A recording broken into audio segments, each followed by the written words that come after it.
എല്ലാവർക്കും നമസ്കാരം. Biblical Christian എന്നുള്ളൊരു സബ്ജക്റ്റിനെ കുറിച്ചാണല്ലോ നമ്മൾ സംസാരിച്ച് കൊണ്ടിരിക്കുന്നത്. അപ്പോൾ കഴിഞ്ഞ ഞാനൊരു 6 എപ്പിസോഡ് ബിബ്ലിക്കൽ ക്രിസ്ത്യൻ എന്ന് പറഞ്ഞ് ചെയ്തിട്ടുണ്ടായിരുന്നു.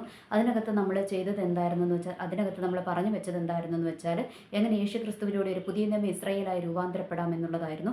എങ്ങനെയാണ് ഒരു പുതിയ നിയമ ക്രിസ്ത്യാനി എന്ന് പറയുന്നത്, എങ്ങനെയാണ് ഒരു ക്രിസ്ത്യാനിയായിട്ട് എങ്ങനെയാണ് നമ്മൾക്ക് മാറുന്നത് എന്നുള്ള കാര്യങ്ങളൊക്കെ ഞാൻ പറഞ്ഞു വെച്ചിട്ടുണ്ടായിരുന്നു.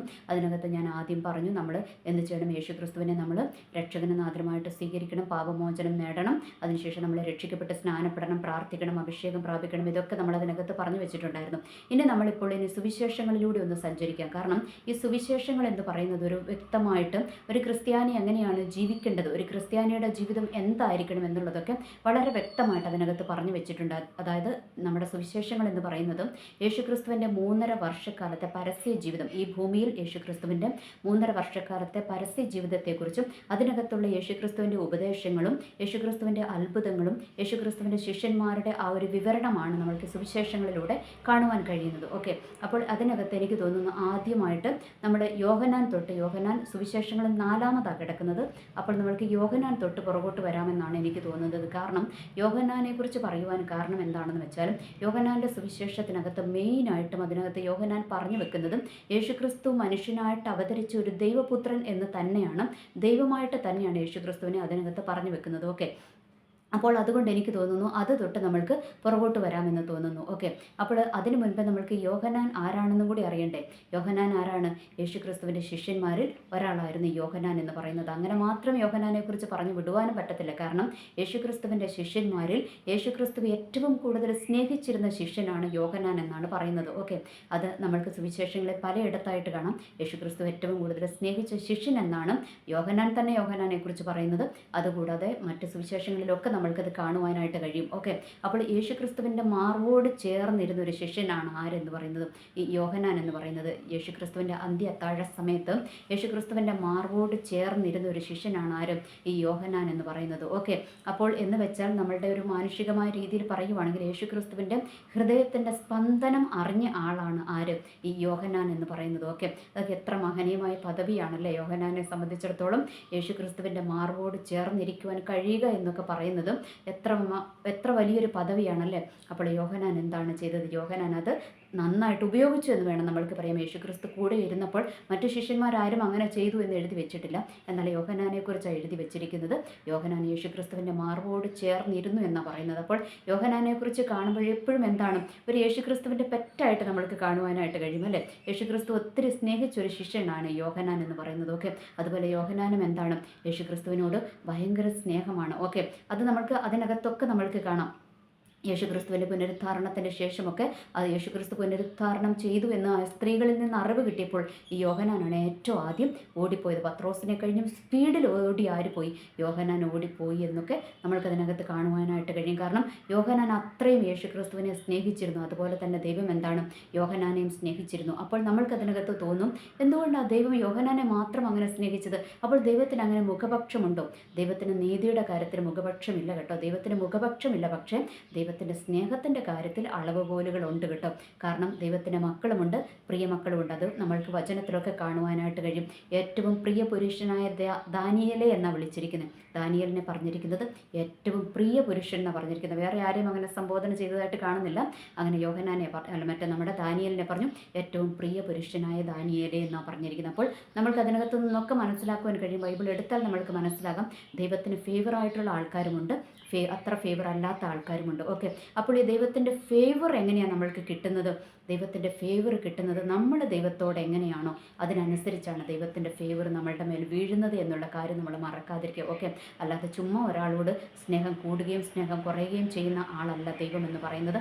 നമ്മൾ ഒരു കാര്യം ഓർക്കുക, ദൈവത്തിന് സ്നേഹത്തിൻ്റെ കാര്യത്തിൽ മാത്രമാണ് ഇങ്ങനെ തരംതിരിവുണ്ടെന്ന് ഞാൻ പറഞ്ഞിട്ടുള്ളൂ. പക്ഷേ ബാക്കി നീതിയുടെ കാര്യത്തിലും ഒക്കെ ദൈവം എന്താണ്, ദൈവത്തിന് മുഖപക്ഷമില്ലാത്ത ദൈവമാണ്. എന്ന് വെച്ചാൽ തെറ്റ് ആര് ചെയ്താലും, അതിന് യോഹന്നാനാണെങ്കിലും പ്രിയമകനാണെങ്കിലും സാധാ മകനാണെങ്കിലും ആര് ചെയ്താലും തെറ്റ് ചെയ്തിട്ടുണ്ടെങ്കിൽ എല്ലാവർക്കും ശിക്ഷ ഒരുപോലെയാണ്.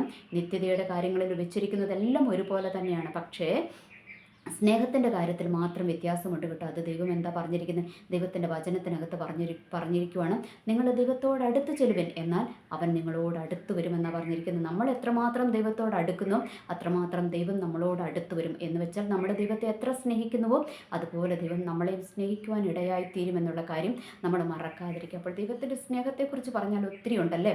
സ്വന്തം പുത്രനെ നമ്മൾക്ക് വേണ്ടി ഏൽപ്പിച്ചു തന്ന ഒരു പിതാവാം ദൈവത്തിൻ്റെ സ്നേഹം നമ്മൾക്ക് അവിടെ നിന്ന് കാണാം. ഇപ്പോൾ നമ്മളൊന്ന് ഓർത്ത് നോക്കിക്കേ, നമ്മളുടെ ഏറ്റവും പ്രിയപ്പെട്ടവർ, അല്ലെങ്കിൽ നമ്മൾക്കൊരു കുഞ്ഞുണ്ടെങ്കിൽ ആ കുഞ്ഞിനെ, അല്ലെങ്കിൽ നമ്മളുടെ ഏറ്റവും പ്രിയപ്പെട്ട ആരെയെങ്കിലും നമ്മൾ മറ്റുള്ളവർക്ക് വേണ്ടി ബലിയാടാക്കുവാൻ കൊടുക്കത്തില്ല. എന്നാൽ പിതാവാം ദൈവം തൻ്റെ ഏകജാതനായ പുത്രനെ എന്താ തന്നിരിക്കുന്നത്, നമ്മൾക്ക് വേണ്ടി ബലിയാക്കി ഈ ലോകത്തിലേക്ക് അയച്ചു, അല്ലെ, ബലിയാക്കുവാൻ അയച്ചു. എന്തിനാ? നമ്മൾക്ക് രക്ഷ തരുവാൻ വേണ്ടിയിട്ട്, നമ്മൾക്കൊരു നിത്യത നമ്മൾക്ക് ഒരുക്കുവാൻ, ഒരു നിത്യ സൗഭാഗ്യം നമ്മളുടെ ജീവിതത്തിൽ ഉണ്ടാകുവാൻ, നമ്മളൊക്കെ നല്ല രീതിയിലായി തീരുവാൻ വേണ്ടിയിട്ടാണ് ദൈവം എന്ത് ചെയ്തത്, ദൈവത്തിൻ്റെ ഏകജാതനായ പുത്രനെ നമ്മൾക്ക് വേണ്ടി ഈ ലോകത്തിലേക്ക് അയച്ചു എന്നുള്ള കാര്യം നമ്മൾ മറക്കാതിരിക്കുക. ഓക്കെ, അപ്പോൾ അതിലും വലിയ സ്നേഹമൊന്നും ഈ ലോകത്തിൽ ഇല്ല എന്നുള്ള കാര്യം ഓർക്കുക. തൻ്റെ ഏകജാതനായ പുത്രനെ നമ്മൾക്ക് തന്ന ദൈവത്തിൻ്റെ സ്നേഹത്തിനെ കഴിഞ്ഞ് വലിയ സ്നേഹം ഈ ലോകത്തിൽ എവിടെയും നമ്മൾക്ക് കിട്ടാനില്ല എന്നുള്ള കാര്യം നമ്മൾ ഓർക്കുക.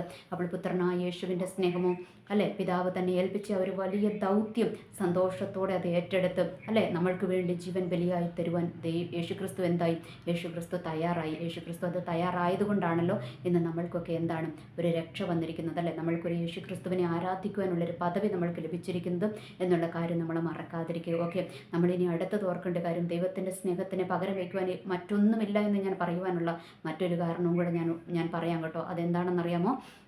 ഈ ലോകത്തിലുള്ള നമ്മുടെ സ്നേഹങ്ങളൊക്കെ നമ്മളെ വിട്ടുപോകും. ഇന്നല്ലെങ്കിൽ നാളെ അതൊക്കെ വിട്ടുപോകും. ഇനി ഒന്നും വേണ്ട, നമ്മൾ ഇന്ന് ഈ ലോകത്തിൽ നിന്ന് മാറ്റപ്പെട്ടു പോയാൽ കുറച്ച് നാൾ നമ്മളെ ഓർത്തൊക്കെ നമ്മളുടെ പ്രിയപ്പെട്ടവരും പേരൻസും ഒക്കെ കരയും, അല്ലേ. അത് കഴിഞ്ഞ് അവരും എന്ത് ചെയ്യും, അവരും മറന്നു പോകും. അപ്പോൾ അവരുടെയൊക്കെ സ്നേഹം അത്രയേ ഉള്ളൂ. ഇനി അതൊന്നും വേണ്ട.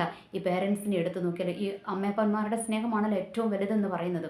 ഓക്കെ, അവരുടെ സ്നേഹം അവരാഗ്രഹിച്ച ഒരു ലെവലിലേക്ക് നമ്മൾ മക്കളെ എത്തപ്പെട്ടില്ല എങ്കിൽ അവരുടെ സ്നേഹവും എന്ത് ചെയ്യും, തണുത്തു പോകും, അല്ലേ. പിന്നെ പങ്കാളികളുടെ കാര്യമൊന്നും പറയണ്ട, അതൊക്കെ നിന്നാൽ നിന്നു എന്ന് മാത്രമേ പറയാൻ പറ്റത്തുള്ളൂ, അല്ലേ. നമ്മളുടെ കൂട്ടുകാരുടെ സ്നേഹവും, നമ്മൾ നല്ല രീതിയിൽ ഇരിക്കുമ്പോൾ മാത്രമേ നമ്മുടെ കൂട്ടുകാരൻ നമ്മളുടെ കൂട്ടത്തിലുള്ളൂ, അല്ലേ. നമ്മളുടെ ജീവിതത്തിൽ ഒരു ഡാർക്ക് സിറ്റുവേഷൻ വരുമ്പം ഇവരാരും നമ്മളുടെ കൂട്ടത്തിൽ കാണത്തില്ല. ഇനി ഓഫീസിലാണെങ്കിലോ, നമ്മൾ ഓഫീസിൽ ഓഫീസർക്ക് ഇഷ്ടമാകുന്ന വിധത്തിൽ, ഓഫീസർക്ക് എന്താ പറയുക, ബെനിഫിറ്റ് കിട്ടുന്ന വിധത്തിൽ നമ്മൾ ഓഫീസിൽ ജോലി ചെയ്താൽ മാത്രമേ ആ ഒരു മേലാധികാരികൾക്ക് പോലും നമ്മളോടൊരു പ്രിയം ഉണ്ടാകത്തുള്ളൂ, അല്ലേ. അല്ലാതെ നമ്മളെ മാത്രം ഉയർത്താൻ വേണ്ടിയിട്ട് അവരെന്തെങ്കിലും ചെയ്യുമോ? ഒന്നും ചെയ്യത്തില്ല. എല്ലാവരും എന്താണ്, സെൽഫായിട്ട് അവരുടെ കാര്യങ്ങൾ മാത്രമേ നോക്കത്തുള്ളൂ. എന്നാൽ നമ്മളിൽ നിന്നൊന്നും ആഗ്രഹിക്കാതെ, നമ്മൾക്കൊന്നും കൊടുക്കുവാൻ കഴിയത്തില്ല, അല്ലേ. ദൈവത്തിന് നമ്മൾക്ക് എന്തോ കൊടുക്കുവാൻ കഴിയുന്നത്? ഒന്നും കൊടുക്കുവാൻ കഴിയത്തില്ല. നമ്മൾക്കൊരു കടയിൽ കയറി കുറച്ച് ചോക്ലേറ്റ് മേടിച്ച് ദൈവത്തിന് കൊടുക്കുവാൻ കഴിയുമോ?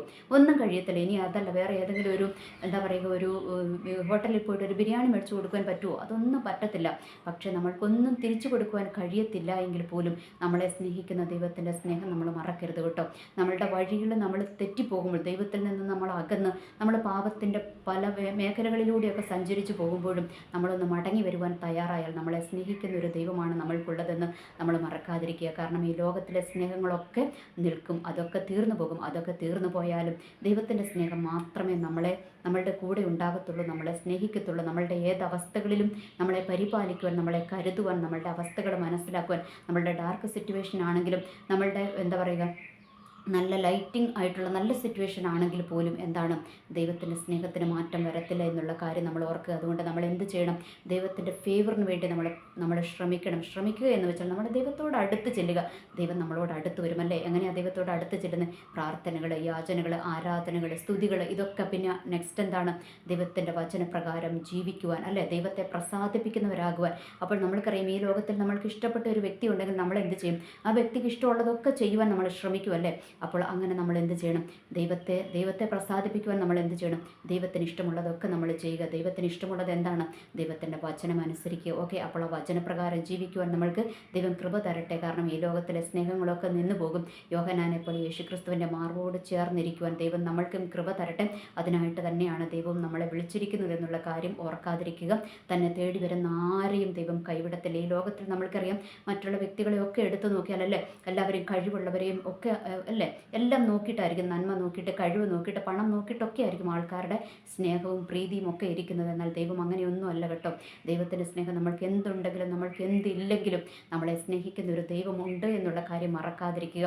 നമ്മുടെ ഈ ലോകത്തിൽ നമ്മളെ ആരും സ്നേഹിക്കുന്നില്ല എന്ന് തോന്നുമ്പോൾ നമ്മളെ സ്നേഹിക്കുന്ന ഒരു ദൈവമുണ്ട്. ആ ദൈവത്തിൻ്റെ സ്നേഹത്തിന് യാതൊരു കുറവുമില്ല എന്നുള്ള കാര്യം നമ്മൾ ഓർക്കുക. നമ്മൾക്ക് വിശ്വസിക്കാൻ പറ്റുന്ന, നമ്മളുടെ സ്നേഹിച്ചാൽ അതേപോലെ തന്നെ നമ്മളെ ആത്മാർത്ഥമായി സ്നേഹിക്കുന്ന ഒരാളുണ്ടെങ്കിൽ അത് ദൈവം മാത്രമേ ഉള്ളൂ എന്നുള്ള കാര്യം കൂടെ നമ്മൾ ഓർക്കുക. എനിവേ എല്ലാവർക്കും നല്ലൊരു ദിവസം ആശംസിക്കുന്നു. നന്ദി, നമസ്കാരം.